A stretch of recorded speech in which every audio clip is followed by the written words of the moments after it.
Hey Floss Tube, it's Kerry and Stitches. It's Friday the 18th of September and this is a special edition video all about blackwork. Hello and welcome. I hope you've had a good stitchy week. Welcome if you're a new subscriber. This is just one of my special edition videos and today we happen to be looking at Blackwork Embroidery. So welcome back if you're a regular viewer. A while ago I asked for suggestions for any extra videos and this was one of them. So I am by no means an expert in blackwork. It's just a type of embroidery that I really enjoy doing, and over the years I've collected quite a few resources and patterns and stitched quite a lot myself, as well as being gifted things such as Biscornu. So I just thought I'd share my love with you today. So, quick blackwork overview. Basically, blackwork originally came to prominence in the 1600s.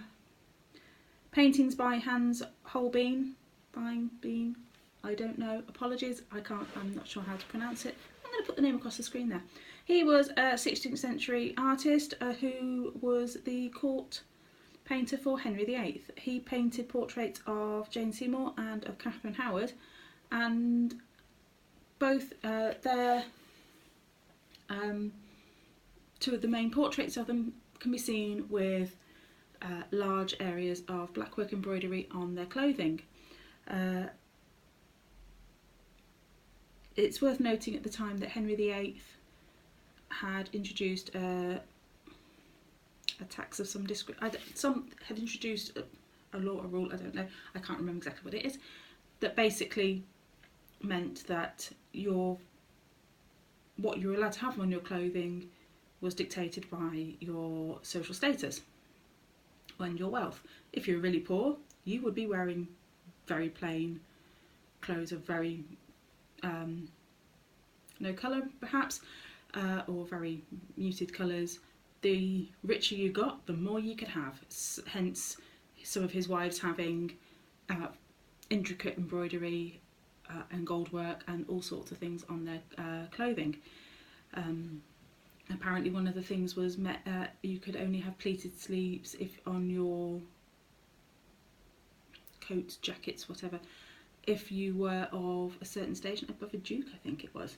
So there were lots of rules about what you could and couldn't wear. So blackwork embroidery is thought to have originated in Spain and is sometimes known as Spanish work, where there was a large Moorish influence on design and pattern. It should be noted that that it goes in England. It is referenced in Chaucer's The Canterbury Tales, which is obviously precedes that of around the start of the 15th century. So throughout history there are lots of descriptions of black embroidery on white cloth. The stitch most used in blackwork tends to be the Holbein stitch, and this is obviously as a result of Hans Holbein's paintings of Jane Seymour and Catherine Howard, although other portraits of Henry VIII's wives do show large amounts of blackwork, including Catherine of Aragon. So, she is thought to have introduced it into the UK as a fashion thing, I guess. It's a counter thread technique. It's usually stitched in one colour, although more and more modern designs show it in using not just being black on white, but being all different colours on all different fabrics. So yeah, it had a bit of a resurgence in the 1920s, as often features geometric designs, therefore fitted in well with the Art Deco movement, as well as in the 60s and 70s with their fashion trends. So I thought I'd show you some of the books I've acquired over time. Friends, I've been given some of these and some I've bought myself. So some I've acquired, but I just don't remember how. So this is one of my older books. This was published actually in 1965. It's a very good history, talks about technique, goes right through obviously to the 1970s and things like that. Actually has line drawing patterns in them rather than pattern patterns, so is fantastic for a reference material, reference book, and to understand the history of it. It talks about history and tone and architecture and things and design in quite a lot of depth. So it's a really interesting book to read. Often it's more the patterns that it does show you sketch out onto the fabric and then fill in as you might do with a regular surface embroidery. So, but it makes I like this one for its history.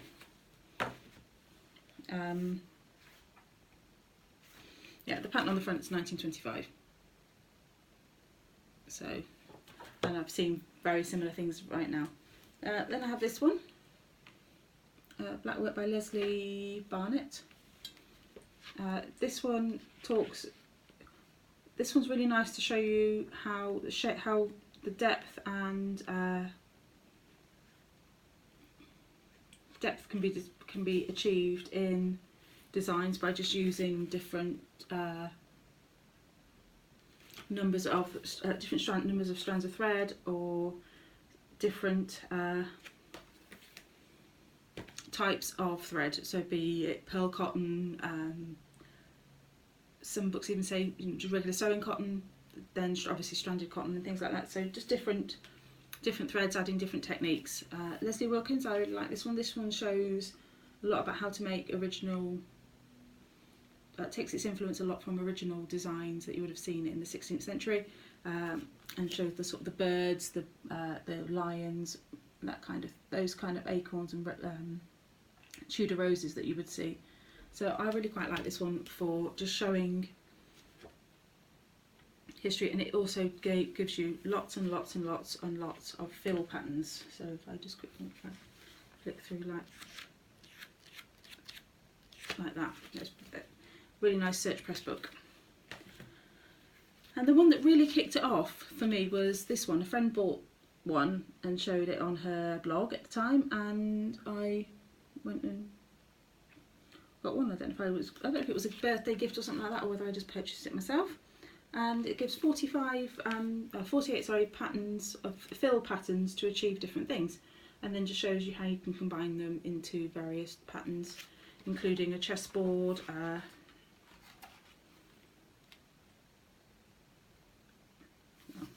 let's find the chessboard, which I think is one that you can use all of them on. So there we go.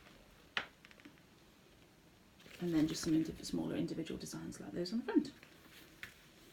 I would say some of the finishing ideas are a little dated, despite it being 2005. The book is not that old, but it's really nice just to learn how to do the various filling blocks, and also because sometimes they're better worked in a particular way rather than maybe doing a whole square. You might do all the rows going that way, and then you do all the rows going that way, and then you'll throw a Biscornu everywhere. So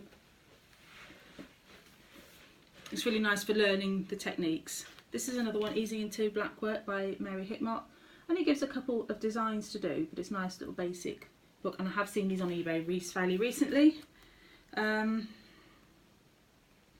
of the main designs is that one, which basically shows you how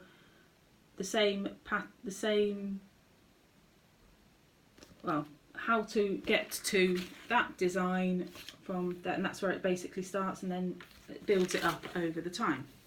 So she does that with a couple of things, including a couple of samplers and flowers and things like that. So, and also shows you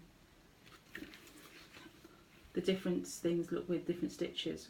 So I really like this one. My stash, it's not massive. a lot of my blackwork things come out of are in the UK magazines.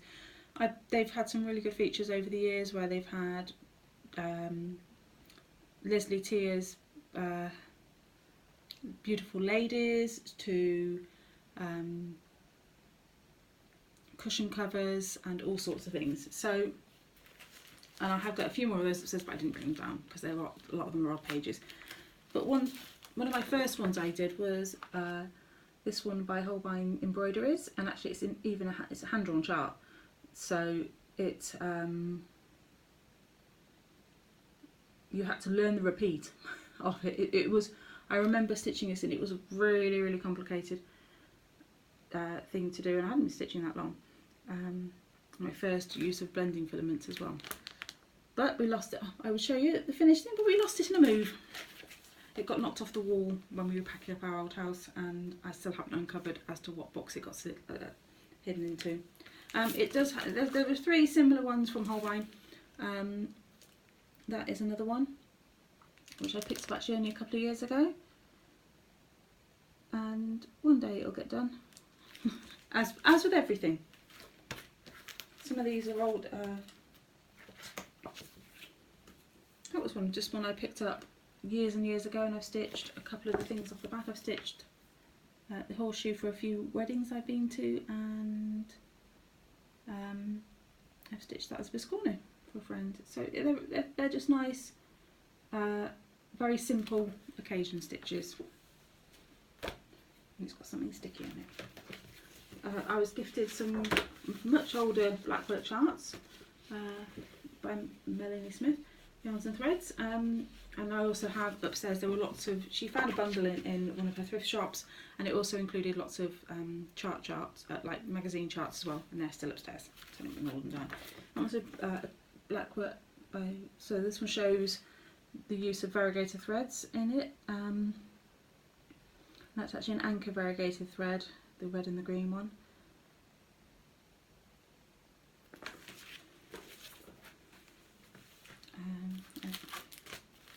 Little Jane Greenough pattern. And then we have, I've had quite a few of these over the time from Mottingham Cottage. They're very reasonable. I found them on eBay for about £3 each, full little kits, and they've had a series of quilt blocks, quilt stars, and a series of stars. So they're good. Jardin Privé undulations. They have a lot of monochromatic ones, and also ones which show bits of blackwork with come on, Kerry, with cross stitch in it, and I really love this. It does give the option just to stitch completely as black on the back, but I do love this a lot. One day. Another one for the one day. Right, so as I said, I've got a lot of the little booklets from the magazines. I think these are all, yeah, these are all World of Cross Stitching ones. So these have come out most Christmases, and they usually have at least one section with blackwork in. So let's see. Usually it tells me who the designers are in it. So we've got some design by Lucy Heaton. I think there were some by Liz Almond. I think there was a Liz Almond ones, and her blackwork designs were amazing. I did stitch, I don't know who these ones are by, but didn't tell me. No, apparently not.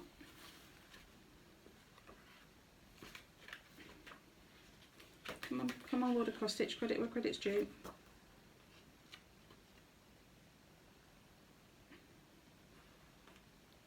I have no idea who designed this, but I have stitched all those ones. So,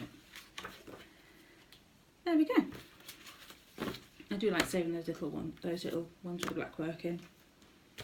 So, on to the stitching.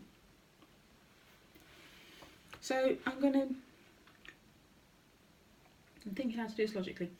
Okay, so as you can see, I've got my bowl of Biscornu in. I've got many in here that I've stitched by friends, as you can imagine. Excuse me, a lot of mine got given away. So if I just put on, I think there are actually only 2 in here that are stitched by me, 3, maybe 4. Right, anyway, so we've got the Biscornu Ujima Flipper Lotus type thing that's faded a lot over the years. And that's just got a basic pattern on the bottom.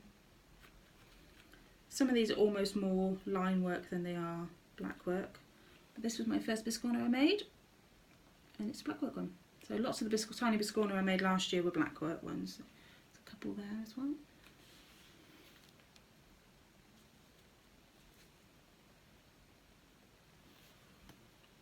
These were stitched by, let's have a look. These were stitched by my friend Laura.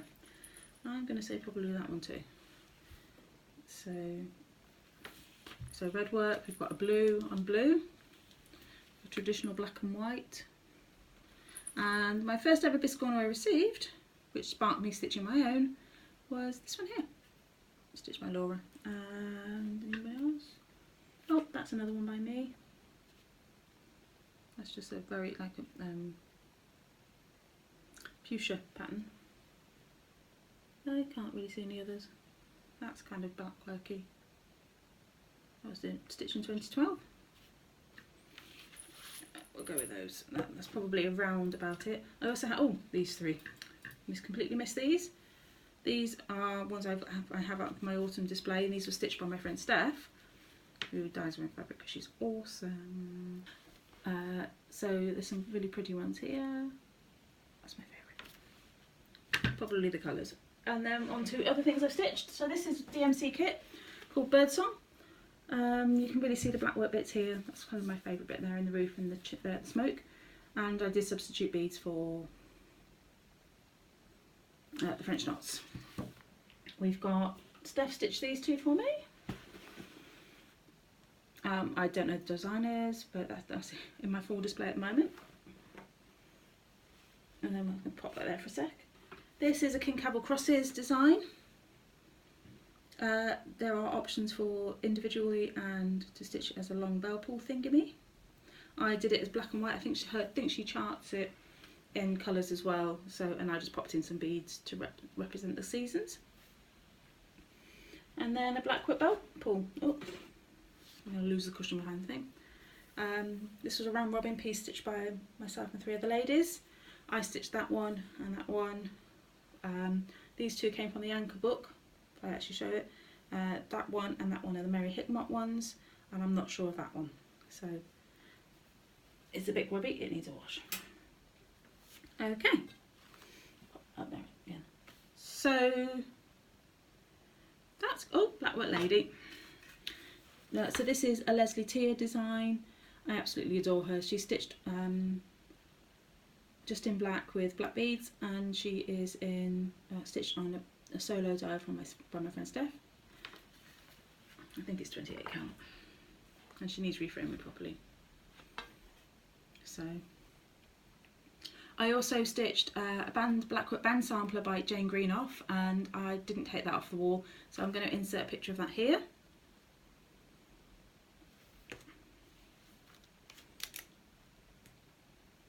I've made note of the time. And finally, my Blackwork whip. So this is another Lesley Teare design. I do love her Blackwork ladies. Well, actually all her Blackwork. She's fantastic at Blackwork. She really is. So that's what she looks like. I'm actually not making her an angel. I'm just going to make her a Blackwork lady. This came out of Cross Stitch Gold, but is on her website. And this is, I've changed up mine because, yeah. So it's now stitched on blue with blue instead of gold. And I think she's fantastic. As you can see, she's headless. But Lesley just does some really beautiful face, and I love all the flowers cascading down here. So one day she'll be finished. She's only been on the go for 2 years. I think I've stitched her twice in the last 2 years.